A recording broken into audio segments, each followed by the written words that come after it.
and then they were like, push, push, and I'm like, oh, I'm so exhausted. I was so exhausted, like I cannot push, right? Okay, hi friends.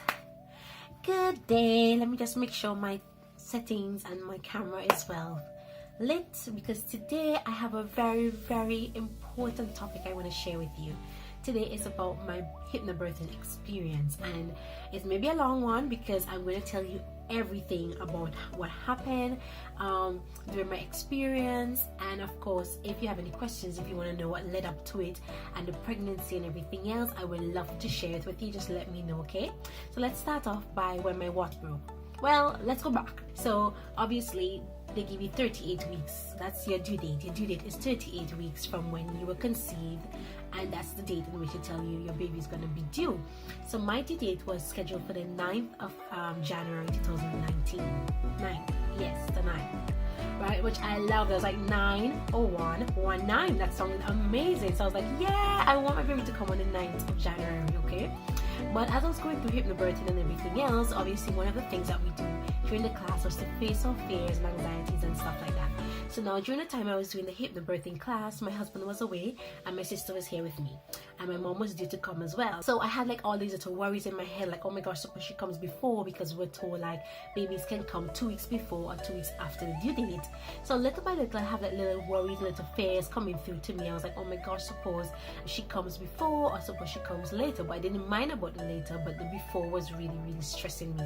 Okay, so anyway, I wrote those down and I was like, you know what, and obviously with my coach we worked through it, like, you know, she's not gonna come before, and if she does then everything is gonna be fine because I'm prepared and everything else. And so I was like, okay. My husband came, my mom came, so I was like, phew, okay. So, and she still wasn't out. I was like, okay, let me just get through Christmas and get through New Year's, because I love Christmas. So I was like, okay, let me just celebrate Christmas. I'll be able to, you know, go Christmas shopping and do all my things that I want to do. And I pray she doesn't come then, because obviously it will be all about her.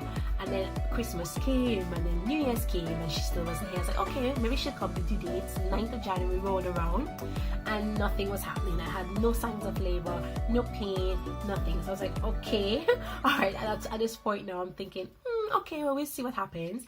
Then my midwife starts speaking about if we get to 40 weeks, we'll have to do a cervical surgery, a vaginal sweep, sorry, and then we'd have to think about inducing labor. Now this is like, oh my goodness, I didn't think about this. Even though in hypnobirthing we did go through ways in which you can induce your labor naturally and everything else, which is good. But when I heard about the vaginal sweep, I was like, oh my goodness, this sounds really awful. Okay, but I mean, I was like, if it has to be done, it has to be done. Anyway, 40 weeks roll around and still nothing was happening. So I had my first vaginal sweep. It was not good, guys. It was not good. I was tensing up, and the poor midwife, she didn't get very far, because the whole point of it is to insert the 2 fingers up into the vaginal canal to see if you can touch the baby's head. So the midwife wanted to touch the baby's head so as to like kind of prod it forward, right? But she didn't get very far with me, because I was like, oh, I didn't like it. And she was like, it's okay, be calm, whatever it was. So she taught me through that, but we didn't get very far. Now this was the weekend. This was like Friday. I was like 40 weeks along at that time, right? I remember speaking to a friend of mine who lives in London, and she told me about something called cinnamon bark. It's just like the bark of a cinnamon tree. So it's like cinnamon, the powder, but it's the bark. So she said to me, she was told that you could use cinnamon bark, and to me it sounded really natural, and I looked it up and everything, and like, it didn't seem really bad. So you just like take the bark and boil it in some water and drink it as a tea. So I was like, okay. So that was the Friday when I had the vaginal sweep. The Saturday she came up and she brought me some cinnamon bark, because I didn't have the bark, I had the powder. And we boiled it. My mom was here, and we all just kind of sat around and we were playing cards and playing dominoes. Like, that was us leading up to Zana's birth, right? We're just waiting patiently. So at night we either be like playing cards or playing dominoes. My mom taught us a card game, and I was like on my medicine ball all the time. I would not sit in the chairs. I'd be like always on my medicine ball, just kind of like trying to get her head flowing. Her head was already down ages ago, right? But I wanted to ensure that my body was ready, so I'd be on my ball doing the rounds and everything else. Okay, so yeah, fast forward now. So I'm drinking the tea and everything else, and it was fine. So I went to bed that Saturday night. I was up like the next week. Now we're going to be 41 weeks. This is Saturday, and so I drank the tea, and then I went to bed. And then at 3 in the morning, I got up. I went to the bathroom, and I noticed some bleeding. Now I know I was warned about the bloody show, but this looked like fresh blood. So I was like, okay, this may not be the the bloody show, because the one thing the bloody show is like fresh red blood. Okay, so I was like, okay, I wiped and I saw this blood coming, and I was like, but I wasn't worried about it because it wasn't like flowing or gushing or anything, and I wasn't feeling any pain. So anyway, I went downstairs. I told my hubby, I was like, because he was downstairs, and I was like, I'm feeling like a bit of, I'm seeing this with the blood and everything else. So he was like, are you worried about it? I was like, no, I'm not worried because I'm not feeling any pain. So he's like, okay, go back to bed. My friend was with us as well, and my mom as well, and my sister. So we were like, okay, I didn't want to wake them up or anything, and I went back to bed. I woke up again to go to the bathroom, and I wiped again, and the blood was there, and I had a panty shield, and I had like this amount of blood in it, and I was like, okay, this doesn't look like it's stopping, but I wasn't feeling any pain. So I told hubby, and we rang up the maternity ward at the hospital, which we have in front of our maternity notes packet and everything, the folder, right? So I rang them up and I told them about it, and they were like, are you feeling any pain? I was like, no, but I'm bleeding. So they're like, okay, obviously because I'm past my due date. So they're like, come in, let's check you out and everything else. So we went in. This was like around 4, after 4. We went in. I had to do the examination. The doctor came into the ward. He did the examination for me, and he said, he was like, he wasn't really stressed about it. He was a guy, and I was like, okay, but he was like, he's a bit concerned because he thinks he's feeling something a bit abnormal. So I was like, abnormal? He's like, it's like something like vaginal warts or uterus warts or something to do with warts, because I'm like, they're going like, what are you talking about? Now at this time I'm starting to feel a little bit of pain. Okay, I'm feeling a little bit now. I was time to feel like, oh, this might be some contractions now. I'm feeling it in my butt, in my belly, but it's nothing intense. It's just like hit and stop, and after a long while it hit again and stop. So he's like, okay, I'm gonna wait for the consultant to come, and then we can do some further examination. The consultant doesn't get in until 9 o'clock in the morning. Now this was probably like 6, 7, going on to 7 o'clock now, after we've done all the examinations and stuff. So he said, well, we waited until the consultant come just to be sure. We'll keep you, because I don't want to send you out and it's something. Okay, so we're like, okay, no problem, this is me and my husband. So they took us on to the delivery suites. Now I'd seen the suites before. Some of them are amazing. Some had like twinkly lights. Some of them had no beds. They had like just the birthing pool. Some had beds, but the beds were like really nice, like the ones that you sit up on, and like some of them were huge. They had like the medicine ball in it. They had multiple ones, right? So I already seen this one I wanted, which is a lilac one with sparkly lights and everything, and I was like, that's the one I want. I didn't have a bed in it, but anyway, I wasn't admitted just yet, so they took us to a delivery suite, which was much bigger, had a bed and a chair and everything else. So they're like, okay, sit here, and while the consultant comes, then we just keep you on the observation and stuff. So I tucked into bed. They hooked me up to one of these machines in which they kind of check your contractions or like the strength, and to check your baby heartbeats and stuff like that. Now at this time I'm starting to feel a little bit more pain every now and again. I was like, okay, I'm starting to feel a bit, so I'm like, okay, something is definitely happening now. Okay, so I was still calm, but I was starting to feel the pain a little bit, going in, but nothing intense just yet. So we tried to get a rest. My hubby was settled in on the chair, I settled on the bed, and I tried to get a little rest, and I did fall off to sleep until about after 9 minutes to 10. I got a knock on the door, the midwives came in and stuff like that, and they told me that the consultant is gonna come in, and if I was feeling okay. Now at this time the pain is a bit more intense, but nothing really bad, but I still was a bit uncomfortable. So they asked me if I wanted anything, so I was like, okay, maybe I'll take some paracetamol, because according to them and the machine, it wasn't really contractions I was feeling, because it wasn't picking up, but I was feeling the pain. So they say, you know what, you can do some paracetamol, it's not going to be any problem, but if we give you paracetamol, we're going to have to admit you and give you a hospital ban and everything else. Would you want to do that? Now I know that the consultant's not there yet, and when I went to the bathroom I was still bleeding a little bit, so I was like, okay, let me just get the admittance and take the paracetamol. I took the paracetamol and I went off to sleep, and then the consultant came in and did another vaginal sweep, and then after, she and the doctor said to me when they sat me down, and they were like, okay, we're not worried, we think it's really natural. It is a bit of to do with your birth and everything else. So we're gonna keep you overnight just to keep you up and keep you under observation and everything else. I was like, okay, no problem. So they transferred me upstairs to the ward. We had a nice little space and we just settled in for the night. Really, I wasn't really feeling worried or anything, but you know, obviously I'm in the hospital. But I must say the hospital wasn't really bad. I wasn't feeling like, oh my gosh, this is hospital, it smells like hospital. No, it was like the maternity ward, but we were in a section where the babies were not dead. All the women who are here are still pregnant and just waiting either for induction of labor or waiting for something, right? So yeah, so there I was. We waited overnight. My mom and my sis came to visit me. We brought in all kind of things. I brought my diffuser, my essential oils in just to relax myself.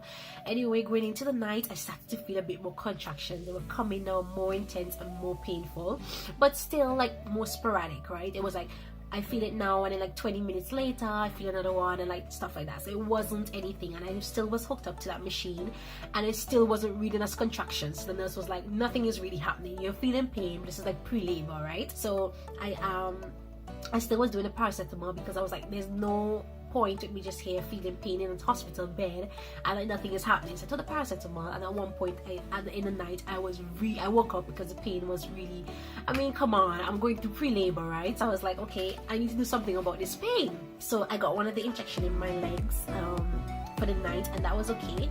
And then I made it through in the morning and still nothing was happening. The nurse was like, you're not in labor yet, you're still fine. I was like, okay, and everything. So the doctor came around, this was like in the morning at 9, and said, how are you feeling? I was like, you know what, I feel really great, but I would prefer to be home. So they said to me, okay, well, we're gonna discharge you, you can go home, because to me it makes sense for me to go home in the comfort of my own home. I could be on my medicine ball, I can eat, I can chat with my mom and my sister, instead of just being on this bed here, lying here, just waiting for the next wave of pain to come, right? So when they said that, I packed up my bag and we went home. Okay, so we went home, did everything as normal. I was feeling a little bit of pain here and there, but it was totally manageable. I'm in my house, I did some stairs, I sat on my medicine ball, I distracted myself, we watched TV, we played cards and everything else. Okay, went to bed. This is like 7 o'clock in the night now. It's starting to get more intense now. So I was like, oh guys, I think something is happening now. I'm starting to feel a little bit more pain now. It's coming a bit more frequently.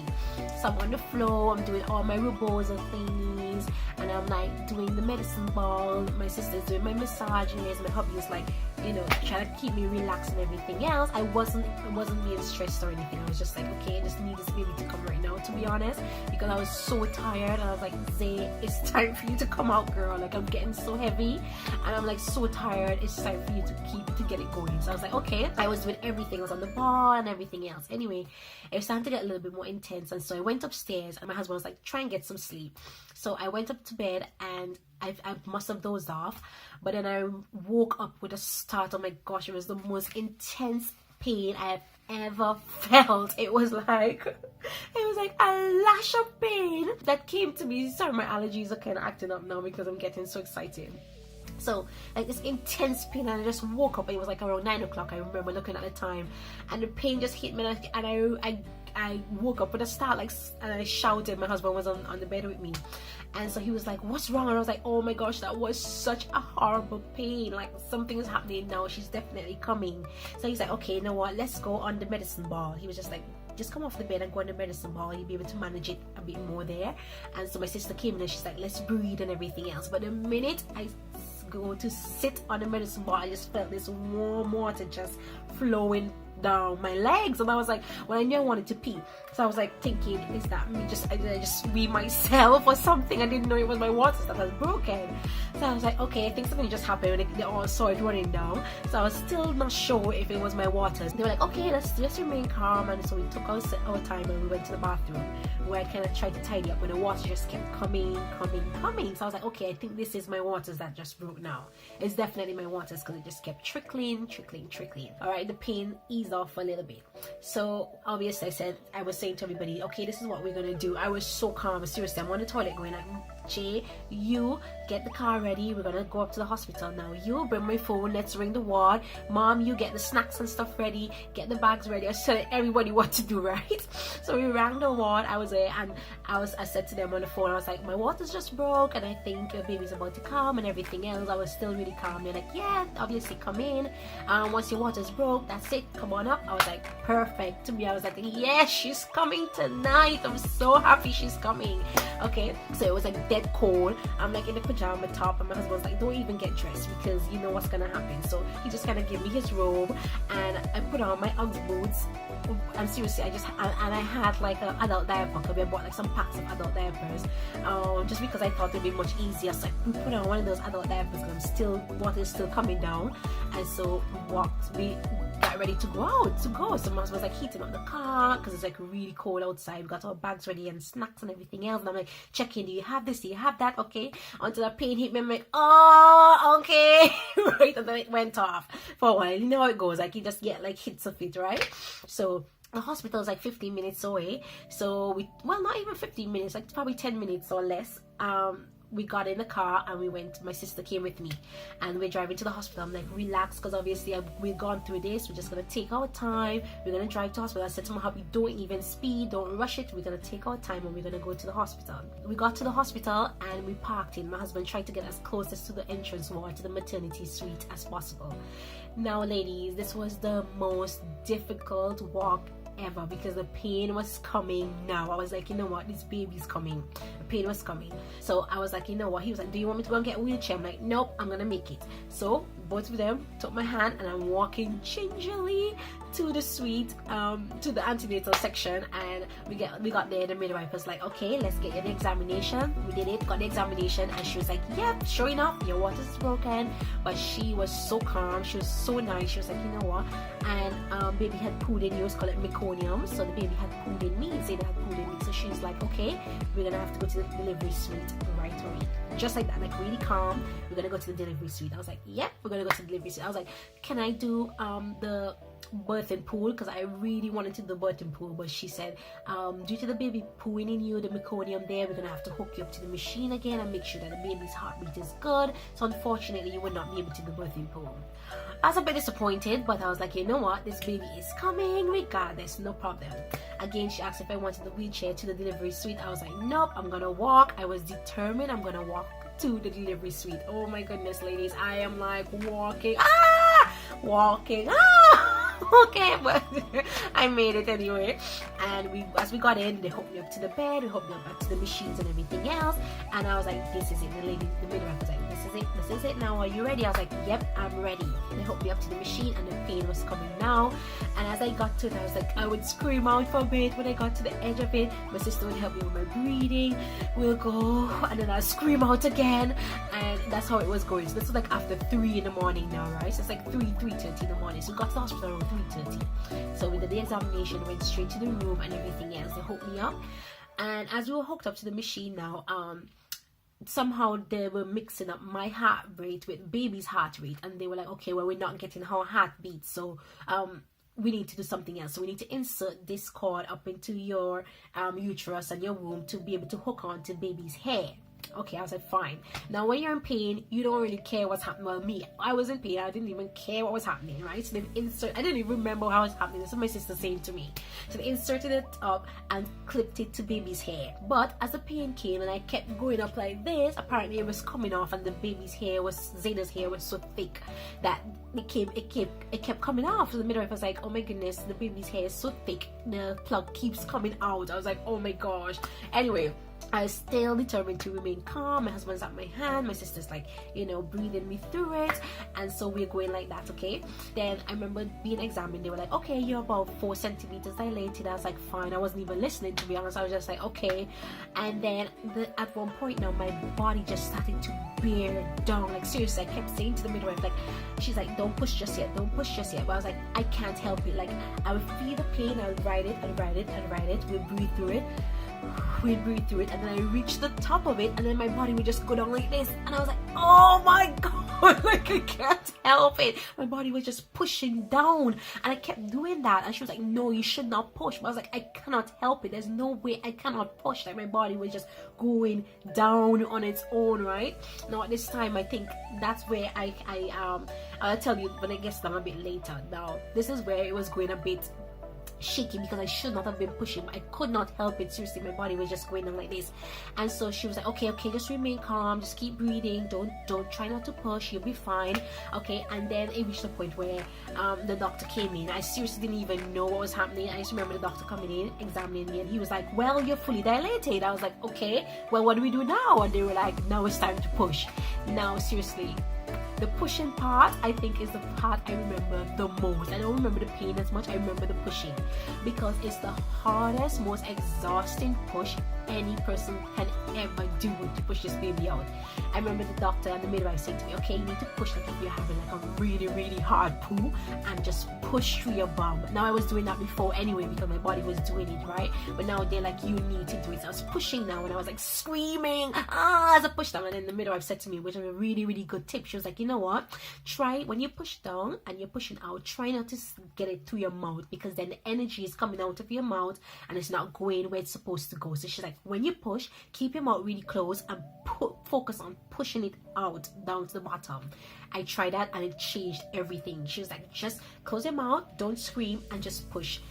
So first I tried to go on my tummy and try to hold on to the bed and push down, you know, but then that wasn't working because I just didn't have enough strength or upper body strength or whatever. So I went back on my back, as you see, is like typically what you see in the movies, even though I try not to watch a lot of these movies when I was pregnant, but it's typically go on my back and my feet were up, and then they were like, push, and I'm like, oh, I'm so exhausted. I was so exhausted, like I cannot push, right? I was just so tired. And then they're like, no, you gotta push this baby out. You have got to push, muster all the energy you have in your body and push. And I'm like, and my sister, my husband was just like, push, right? I'm like, push it, right? Now the doctor's at the bottom there now. By the time I look at this point in time now, there are like 3 doctors below me and about 6 midwives. I don't know where they came from, but everybody just like looking on, and they're like, yes, push Jeremy on, we're in this delivery suite. I'm just like, where did these people come from? I didn't even care, right? So they're just like, you gotta push. I was like, okay, fine. But I remember the doctor saying to me, oh my goodness, I'm seeing, well, he didn't say oh my goodness, he was just like, you're bleeding internally. And then I was like, okay, what does that mean? He was like, don't worry, just keep pushing. You're bleeding, but it's fine, just keep pushing, right? And I remember him saying as well, I'm gonna have to give you a little slit because now we're seeing the baby head. And I was like so excited when they kept saying to me, now we're seeing the head, push. And then he said, I want to give you a little slit and then you'll be able to push her out. I'm just like, okay. So they're like, okay, now I want to give the final push, bear it down and push there. And then everybody's agreeing with me, 1, 2, 3, push. And then I was like, oh my god, it was crazy. I remember that so well, right? So by the time I'm pushing, the next thing I heard was like, she's out. And I remember seeing the midwives' faces down there. They were all like, in total amazement that she was out. And then they put her on top of me. My sister was trying to get it recorded, but I remember the midwife saying she's not able to go around there because I think because I was bleeding a bit down there more than they would have liked, right? So everybody had to stay up this way, and my husband was holding my hand. And then they put her on my breast, and I was like, oh my goodness, she didn't cry, she didn't say anything, but obviously she was breathing. And then as she lay on my chest, she just made this little sound, and I was like, my heart just broke. And they were like, she's here. She was really long, I must say. She was really long. I remember the doctor saying, she's so big, you have to measure her, she's so long, right? And now this time now they're getting, obviously, put on my chest for a little skin to skin. I remember them going through all the bits when Jay had to do the umbilical cord and all of these things that were happening, but they allowed her some time on my chest because she was perfectly fine, while of course they start to get the afterbirth sorted, right? I don't remember that much, but I remember them saying to me, okay, now we not need to get afterbirth going, we're just gonna give you a little help for it to come through and everything else. Next thing I knew, the afterbirth was out, and that was it, right? All this time I'm there bonding with my baby, looking at her. I was so exhausted, but yeah, I was so exhausted. My legs were like limp, right? I was just so tired, but I was just so happy to have her there. And I remember my husband cutting her cord and everything else, and meanwhile the doctors were still down there. I was like, okay, this is a bit going on a bit long. like eventually they came and took baby away to measure her and weigh her and clean her up and everything, because the doctors were still down there. So I was like, what is happening? Like, seriously, what is happening? Why are they still down there? Now I remember feeling some little prickles and I was like, oh, okay. He's like, no, I'm just gonna stitch you up now. And I was like, oh, okay. I felt a little prickle. He's like, suck on the gas on this. Oh yeah, I forgot to say the gas on air. So while I was in labor going through the pain and everything else, they asked me if I wanted anything. I was like, I'm quite fine, but it's like, okay, try the gas on air. So I tried the gas on air. Now I hadn't eaten anything since the night before. Now this is like 6 in the morning, right? 5, 6 in the morning. So I didn't have the gas and air. So yeah, I didn't have anything to eat. So when I took the first suck of the gas and air, I actually puked because I felt nauseous and I didn't have anything to come up anyway. But I remember retching and I was like, oh, but the midwife was like, it takes a little while for you to get accustomed to it and everything else. So every now and again I would take the suck of gas and air. Did it help? It may have helped me because I felt like euphoric when it was coming on, but when the pain hit me, I was like back to normal. I was like, ah, right? But leading up to it, it is very euphoric, right? So I was like, oh, really like mellow until the pain just hit to the top and I'm just like, ah, right? Anyway. But what I remember the gas and air really working is when they were stitching me up down there, because I kept feeling like a little prick every now and again. I was like flinching. I was like, calm down, just do the gas and air and you'll be fine. And I'd suck a bit on the gas and air, and I remember him saying he's gonna inject me a bit, and then they were just stitching, right? I was like, oh my goodness, what is taking them so long? And they must have been down there for like 30 minutes. I'm not lying. So baby came around 6:37 a.m. is her time of birth, right? And she was weighing 7 pounds 15 ounces. Yes, I know, for a 5'1" lady, 7 pounds 15 ounces. She was huge, right? She was really long, right? And I remember them still stitching and I was like, oh my gosh, what's happening?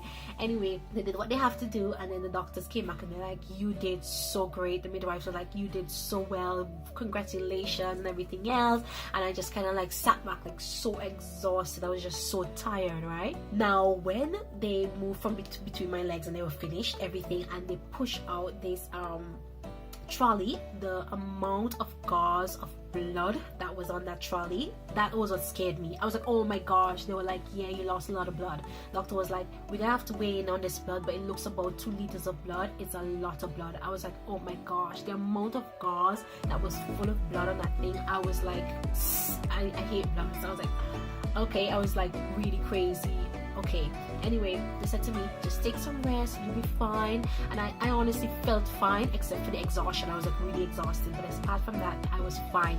And they were like, you did so well, I can't believe you're still up. Most people would have been knocked out by then, and the amount of blood you've lost, like, it's absolutely miraculous. Remember the doctor saying to me, like, this is crazy, I've never seen anything like this before. You're still here, up, speaking to us, you're still in your right mind, and the amount of blood that you've lost, right? Anyway, the midwife left, they did all the checks, they did everything with her. I was still there speaking to my parents, speaking to my hubby. The midwife was back and forth telling us what was happening. They went and they measured the amount of blood. Yes, it was about 2 liters of blood. Immediately they hooked me up to some drips, so I ended up doing like 2 bags of drips. And I remember the midwife saying to me, drink loads of water. Drink loads of water. I was also really exhausted, so I drank tons. I probably ended up drinking about 6 of these liters of water. Like seriously, I was just gobbling water down, right? I was just so thirsty. And I remember her saying to me, if you keep drinking the water, your blood is gonna build back up and stuff. I was like, you know what, yes. And before the doctor left, he was like, we're gonna measure the blood, but you may need a blood transfusion because you lost a lot of blood. And I remember saying to myself, like, Lord, thank you Jesus for this, but I'm not going to get a blood transfusion. I'm like, it's not happening, right? I just remember saying that, and I didn't even say like, oh, if it happens or whatever. I was just like, I'm not gonna do it, right? And I kept drinking water. So the midwife came back. She did a catheter, or whatever it's called, into the bladder, right, so that they can test my urine and see the color and everything else. So she kept coming back and checking. My urine was perfectly clear, obviously, for all the water and the apple juice I was drinking. She bought us juice and toast and stuff like that we could have, and all of that. So yeah, so by the time they kept checking my bladder, it was perfectly clear. And then around, this is about 10-11 now, there was like gonna be a shift in the doctors and everything else. I remember another pair of doctors coming in, reading my chart, saying to me how well I did and how very surprised they are that I'm doing so extremely well after losing all this blood. And they were like, they're so amazed, and it doesn't even look like I'm gonna need a transfusion. And I was like, no, I'm not gonna have a blood transfusion. They were like, you probably don't need it, but before you go, we're gonna just keep you overnight. We're gonna take you back up to the ward upstairs, and we're gonna just keep checking in on your blood to make sure that you're good before we release you. Right? I remember this was like about midday now, and they said by 5 o'clock in the evening we're gonna take you back upstairs to the ward and we can keep you overnight to check in. Baby is perfectly fine. She was sleeping, and my daddy had her, and it was just me now that they were just gonna keep checking in on everything else. And so when around 5 o'clock now, all this time I'm trying to take a rest, I'm still there doing well, and I was like feeling perfectly fine, and we were all chatting and everything else. My husband went to get my mom so she could come in with us, because she stayed at home during the birth. She didn't want to go in, she didn't want to see me in pain, but she came back. She brought us like snacks and sandwiches and stuff like that. And so by 5 o'clock in the afternoon now, when they were going to transfer me, obviously they had to do a blood check again, and by that time my bloods were back up to normal. After losing 2 liters of blood, I had basically rebuilt back my blood cells, and it was just amazing. They were like, this is crazy, like you're pretty good. They were like, we're not gonna do transfusion, you're perfectly good and everything else. I was like, okay, can I get up, can I have a bath now, because by the time my clothes was blood stained because it was on me before. And I was like, they're obviously feeling sore from down there, the painkillers were not wearing off and everything else, and just like I needed to freshen up. So she's like, yeah, you're perfectly good. She's like, do you feel able to go and take a bath? I was like, yep, I feel good enough to take a shower. With the assistance of my sister, she took me in and we did like a little dry wash and everything else, but I freshened up, I felt perfectly well. And I remember then they settling me into the wheelchair. I had to be in the wheelchair this time because obviously I had like, sanitary maternity pads on to kind of stop what was happening down there, but it wasn't bleeding a lot more, which is really good. It was basically finished right now, and it's just like, obviously, I remember when I got up off the bed after all these hours, there was like a gush, right? There was like a gush of blood. I was like, oh, a bit panicky, but the midwife was explaining just because I was sitting on it for such a long time, and obviously when I get up, then the gush would kind of come through, but there's nothing to worry about, right? So yeah, so they wheel us up. I remember having Zayna in my arms, my parent, my mom and my husband by my side, my sister, the midwife wheeling me, and our bags of stuff. I had my bags and I had her bag and everything else. And as we were wheeling out, I just remember all the midwives that on the water just kept coming out. The midwife was like, oh, look at her baby's full head of hair, and everybody was like, oh my goodness, because her hair was really thick. I was like, no wonder I had like all this heartburn going, right? And I remember them all just coming out and just like watching us like, oh, look at her hair, it's so beautiful, da, da, da, da. And so we went up to the ward, and it was, yeah, that was it. So I remember going up to the ward, we get settling in. Obviously I have a new baby. They put her in the little crib thingy that they have next to your bed. Now it's all about me now, because obviously I have to be walking really slow. I had like multiple stitches, guys, like because of the tearing. And obviously I teared because I was pushing. Well, this is what the doctor said to me after as well, because I was pushing before the time. That's where the internal bleeding came from, and then he had to slip me a bit as well, so therefore I had to have stitches. I don't even know if he stitched inside, I do not know, but I know that he took a really, really long time down there. It was 2 of them, it was him and another lady. It took a really long time down there. So to know how many stitches I have, I don't even want to know. It was a lot, okay? Right, so now I'm there taking my sweet time, obviously going back and forth to the bathroom. Now they advise you about your first week and obviously your first number 2.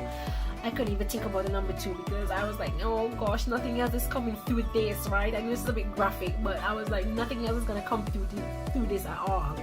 But the wee was okay. The first wee I was like, oh, okay, tense, because obviously as the catheter came out, I may be pronouncing that wrong, don't hold me to it, right?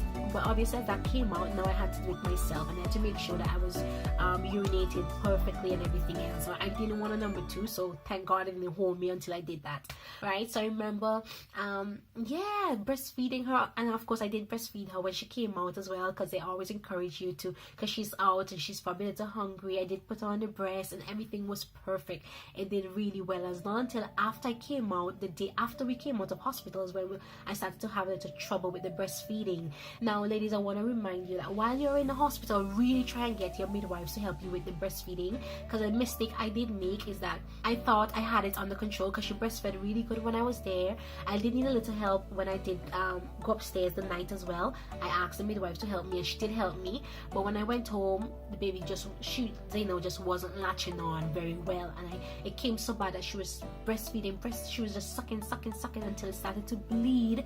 But I think my breast milk was not coming either. It still wasn't flowing as it should. She did get the what do you call the one, like I can't remember what you call it now, but the one that comes before the breast milk, right? She didn't have that, but my breast milk never came in full. That even now, she's 3 months old today, she's completely stopped breastfeeding because she just wasn't getting enough from either of my breasts. Because first she stopped from the left completely because that one like just dried up, and then the other one she still was getting a little bit, but now she's like, I don't want it, so I don't have breast milk. That's not the problem that I had. It may have been because I have lost so much blood and everything else, I don't know. Breast milk never really came in full, and now it's like gone, right? So I just want to tell you guys, and the advice to you is just to try to get as much support as you possibly can for your breast milk. I remember the midwife saying to me that they did let me down because like the day after I came out, I was supposed to be checked by my midwife and she was off, and then nobody filled in for her, so I went a day without being checked, and apparently that was a big thing. So they kind of made a report to the hospital and everything else internally because I was left on my own and needed to check with me 24 hours after birth.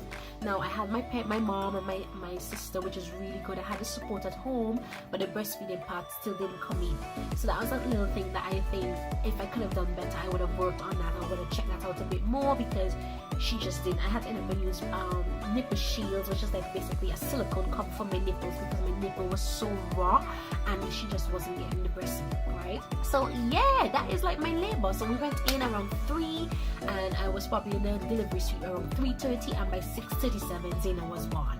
And just using gas and air, and to be honest, I probably used that gas and air sparingly because I was basically getting sick from it. But as I said, it did give me a euphoric high, and then but at the end, of course, nothing can kind of prevent that pain. But I'm so fortunate that it was just such short hours because I could not, God knows, I couldn't do a long labor at all. I just couldn't do it. God knows I probably couldn't do it. I couldn't handle it. But it was like 3 to 4 hours. 3:30, 4:30, 5:30, 6:30, so about 3 hours to be honest, a little bit more. That's when I went into active labor. It's crazy, right? But that is my hypnobirthing story. So I must say, like, my hypnobirthing experience, my breathing came into play, my relaxation came into play. I remember especially knowing the knowledge about how your body works and just basically just giving into instincts and allowing your body to do what it needs to do. That was what helped me the most. Like, I remember going through it and I just remember thinking, Zanny, you're built for this. Your body knows exactly what it's doing. Zena's gonna come through, and I just visualize her head coming through and everything happening, and it just went by so quickly, right? So like, I have to say the hypnobirthing parts that helped me would have been the breathing for sure, the relaxation, the calmness, and just the knowledge that the confidence and the empowerment to know that I can do this, which was a shock to everybody, especially in my family, who thought I could never do something like this, right? And then obviously the next day we were discharged, we were good to go. I did see a physio. They came around, they did the checks of my tummy, everything was perfect. Doctor of course gave us a rundown about everything, tell me what to do, try not to exercise too soon, you have stitches, take your painkillers. So I did get sent home with loads of ibuprofen and loads of paracetamol because obviously I had those stitches to heal, and they did take a while to heal. It took about 3 weeks to heal properly, but after about 3 days I was finished with the painkillers. You know, it was fine. What else? My first stool, oh guys, that was another labor, I'll tell you that much, right? They did give me some lactose solution to take, and I had to take it like twice a day, I think, and I needed it, guys. I had to keep eating apple and fiber because I was so scared to go and do that number 2. And I remember the first time I sat down, I think it was like 3 days after I sat down to do it because I really wanted to do it, but the pain was so intense. I was like on that toilet for like half an hour straight, about 45 minutes, and I drank about 5 bottles of this while I'm on the toilet. I was just drinking water, thinking obviously that this is gonna make it easier. Oh guys, it was hard, but when it came out, obviously the midwife kept checking, did you go off, and then when I told her, she was like, yes, of course. When you go off, it's a big thing because it just means that everything is working perfectly, everything is working fine, you're back to normal and everything else. Let me see, did I miss anything else? Did I miss anything? Seriously, it was just so quick and so fast. And yeah, I think that's just like my hypnobirthing experience. It was really, really quick. If I missed out anything, if you have any questions, you have any comments, please leave them below. Let me know if I can answer anything for you. If I missed out anything, I don't think I missed out anything, to be honest. We were out the next day and I felt perfectly fine. Just me walking gingerly, of course, because of my stitches, but everything else was perfectly good. Zaina was fine. We came home, we had breakfast, my mom and my sister were here, and everything was really good. I really cannot complain. I felt really proud of myself for doing it, and especially not even crying for any kind of painkiller. The gas and air worked fine for me, and as I said before, it's because it was such a quick labor. My mom has a theory with that. She thinks it's because of the strength of the moon. I don't know how that really works, but I must say something was happening there. It must have been God. It was just miraculous, right? That it was so quick and so intense, but it was over in no time.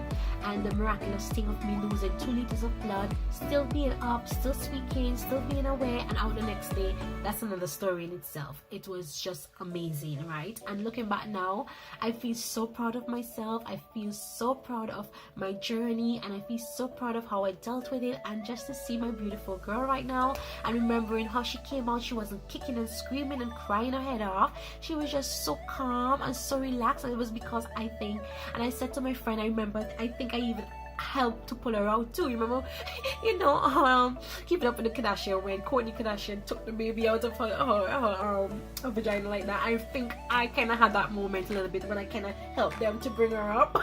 And then I placed her here. It was just so crazy because I was like in that position where I was like my legs back, and I was like, just putting her up on my chest like that. So amazing, seriously. Yes, so that was like 40 minutes of me rattling on about my hypnobirthing experience. If you have any questions, as I said before, go ahead and leave them here. And if you have any comments, I would love to hear them. But I want to just remind you, ladies, that we can do this. If I can do it, anybody can do it. Like, I'm a person, never had a stitch, never been hospitalized, never had any accidents, nothing, apart from being asthmatic. And I had been nebulized a couple times in the hospital when I was a kid, but that was it. I've never done anything else. And if I can do it, anybody can do it. I always say, like, what your mind says you can do is what you can do. And I remember through my hypnobirthing, I kept saying that my birth is going to be calm, it's going to be relaxing, it's going to be quick, it's going to be great. And it seriously was, right? That's where affirmations come in, right? So that is it for my hypnobirthing experience. Thank you guys for watching, and stay tuned, of course, for so much more. And also, I want to let you guys know I'm writing a journal that's going to be published soon on Amazon about my whole entire experience, my pregnancy, my hypnobirthing classes, my courses, my hypnobirthing experience I just told you, and a lot more, obviously, that I probably can't remember that I didn't say, but it's all going to be in my new journal that's going to be published this year. I'm so excited. Hopefully soon, as soon as I can complete it. I also have a bit about afternatal, postnatal, even with your mindset and emotional trauma, the things that I was going through, especially with my breastfeeding and everything else. So look out for that journal soon. I'll be publishing that, and it's gonna be giving you so much more information. Okay, so until next week, we'll see what my topic is for next week. I will speak with you guys soon. Thanks for watching. Bye.